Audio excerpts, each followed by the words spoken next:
बिस्मिल्लाहिर्रहमानिर्रहीम। अस्सलामुअलैकुम नाज़रीन, नई अपडेट में खुश आमदीद ख़वातीन और हज़रात। और यहाँ पर आपको बताएं कि कोरोना वायरस में तो कमी आ गई, लेकिन दूसरी जानिब डेंगू वायरस ने अपने पंजे बुरी तरह से गाड़ लिए।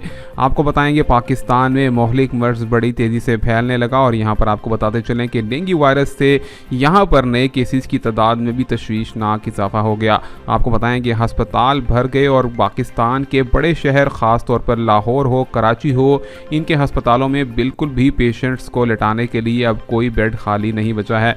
आपको बताते चलें कि दूसरी जानिब ये तजवीज़ भी पेश की जा रही है कि तलबा व तलबात को स्कूल बंद कर दिए जाएं ताकि उनको भी डेंगू वायरस से महफूज बनाया जा सके, क्योंकि बहुत से तलबा व तलबात ऐसे हैं जो कि स्कूल आने जाने वाले हैं और उनको भी डेंगू वायरस के काफ़ी ज़्यादा ख़तरात लाहिक हुए हैं। ख़वातीन और हज़रात, आपको बताएं कि यहाँ पर जो तजवीज़ पेश की गई है उसमें बताया गया है कि स्कूलों में मुकम्मल तौर पर एंटी डेंगू स्प्रे या फिर एंटी मॉस्किटो स्प्रे को अच्छे तरीके से किया जाएगा। ताहम उतने दिनों के लिए स्कूल बंद किए जा सकते हैं। ताहम ये फैसला तजवीज़ तौर पर पेश कर दिया गया है, लेकिन इसका हतमी ऐलान बाद में किया जाएगा कि स्कूल बंद किए जा रहे हैं या फिर नहीं। ख़वातीन और हज़रात, इसी के साथ साथ आपको बताते चलेंगे तलबा व तलबात के लिए यहाँ पर रिज़ल्ट के हवाले से भी तारीख का तयन कर दिया गया है और 16 अक्टूबर को मैट्रिक और इंटर के नताइज का ऐलान बाकायदा तौर पर कर दिया जाएगा। मज़ीद अपडेट से जुड़े रहने के लिए चैनल को सब्सक्राइब, लाइक और शेयर करना मत भूलिए।